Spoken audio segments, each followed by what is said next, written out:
यह बात प्रकाश में आई कि ये जो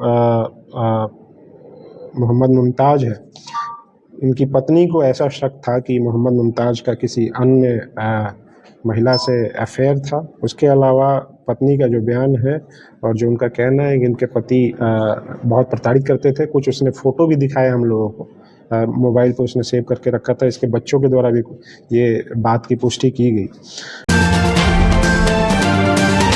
काजी मोहम्मदपुर थाना अंतर्गत में 6 और 7 जुलाई की रात्रि में एक घटना हुई थी जिसमें कि मोहम्मद मुमताज़ जो वैशाली ज़िला के भगवानपुर प्रखंड में पंचायत रोजगार सहायक के तौर पे काम करते थे, जिनका घर माड़ीपुर में काजी मोहम्मदपुर थाना क्षेत्र अंतर्गत पड़ता है। वहाँ पे उनकी बॉडी मिली थी जो कि पूरी तरीके से छत विक्षत खून से लथपथ मिली थी और उनकी हत्या कर दी गई थी।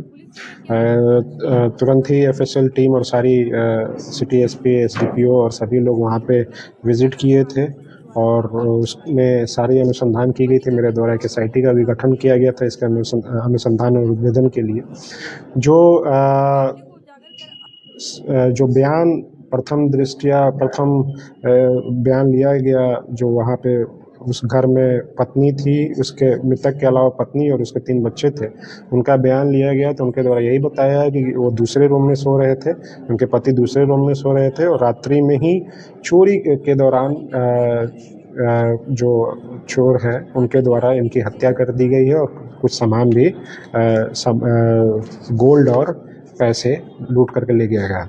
उसमें उसने वहाँ पे जब पीओ का विज़िट किया गया तो वहाँ पे अलमीरा भी खुला हुआ था, सामान भी बिखरे हुए थे। उसके अलावा ये मृतक जो है बेड के नीचे मृत पाए गए थे। तो हमारी टीम के द्वारा अनुसंधान किया जा रहा था और जो पूछताछ किया जा रहा था उसमें जो पत्नी का जो बयान था वो लगातार चेंज हो रहा था, उसमें विरोधाभास आ रहा था।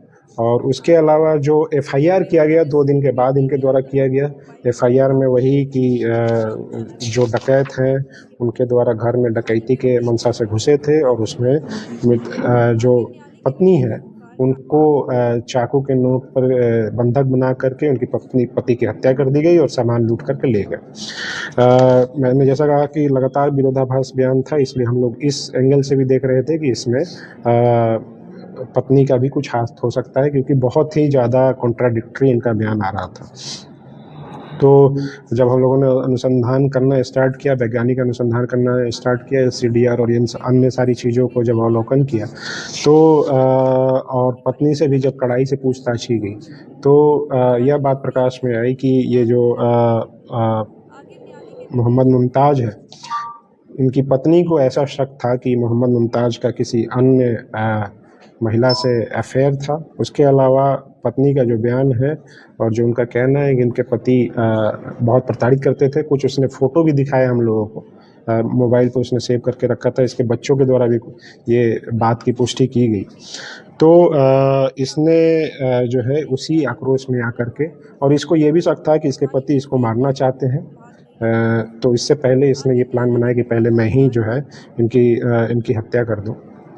तो उस 6 और 7 की रात को लगभग 1:30 बजे के बाद जो डीवीआर था उसमें 1:30 बजे तक, 1:23 तक वो डीवीआर चला था। उसके बाद उसने उसको निकाल दिया, लाइन काट करके, और उसके बाद उस डीवीआर को भी निकाल करके बाहर फेंक दिया था। तो उसने 1:30 बजे के बाद अपने पति पे सोए हुए हालत में ही चाकू से वार किया, गले पे बहुत डीप कट हुआ।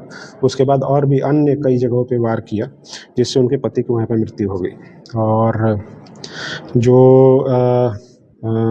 जो उसका मोबाइल था पति का, और अपना मोबाइल और डीवीआर को बगल के झाड़ियों में फेंक दिया, और जो मोबाइल है वो बगल में नाला है रेलवे ट्रैक के पास, वहाँ पर फेंक दिया गया। महिला के द्वारा जो बयान दिया गया उसी के बयान के आधार पे ये जो डीवीआर है और मोबाइल हम लोगों ने बरामद किया है।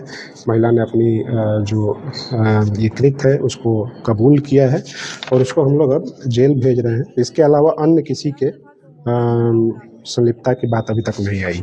पूरी घटना पर एक अकेली महिला ने अंजाम दिया। जैसा मैंने बताया, वो सोया हुआ था, सोए हुए हालात में उसने वार किया जिसमें उनकी मृत्यु हो गई। जो सर डकैती का शक्ल दिया गया कथित तौर पर, क्या वो पूर्व पहन से पहले से प्लानिंग किया गया था? इसने पहले से प्लान किया हुआ था। वो जो ताला है, ताला भी वो कटर से पहले काट के रखा हुआ था। उसने वहाँ पे उसको लगाया बाहर के, ताकि ये दिखाया जा सके कि जो चोर आए थे कटर से ताला काट करके अंदर घुसे थे। महिला का किसी से नहीं, अभी तक ऐसा कुछ भी नहीं आया। ये फिर लगातार पुलिस को गुमराह भी करती रही रोज। जैसे मैंने बताया कि इनका लगातार बयान जो है कॉन्ट्राडिक्टरी था, हमेशा बार बार चेंज हो रहा था। इसी से हम लोग को इन पे शक किया था, और उसके बाद इस एंगल पे भी हम लोगों ने जब अनुसंधान करने स्टार्ट किया तो ये बातें खुल करके आई हैं। चूंकि पुलिस के पास पर्याप्त साक्ष्य है तो सजा दिलाने में सर भी मैंने जैसे बताया कि पूरी एफएसएल की टीम ने सारी चीज़ों को जब्ती की है। उसके अलावा एफएसएल का जो रिपोर्ट आएगा वो वैज्ञानिक अनुसंधान के तौर पे हम लोग उसको चार्जशीट करेंगे। वहाँ पे फिंगरप्रिंट भी हम लोगों ने पिक किया है। जो चाकू का इसने जिस हथियार का यूज किया चाकू का, वो भी वहाँ बरामद हुआ है। हम लोगों ने उसको भी एफएसएल ने अवलोकन किया, उसमें भी फिंगरप्रिंट आने के चांसेज हैं। तो उस चीज़ के आधार पर हम लोग चार्जशीट करेंगे और बहुत चांसेज है कि इनका सजा होगा, स्पीडी ट्रायल में सजा किया जाएगा। बीटेक मात्र 4,40,000 से शुरू, पढ़ने रहने खाने के साथ, वो भी स्टूडेंट क्रेडिट कार्ड के माध्यम से।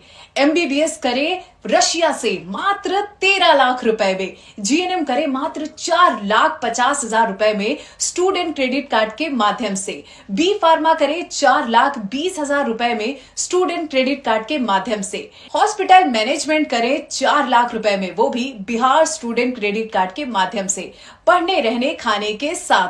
बीपीटी करे मात्र 3 लाख रुपए में, वो भी बिहार स्टूडेंट क्रेडिट कार्ड के माध्यम से।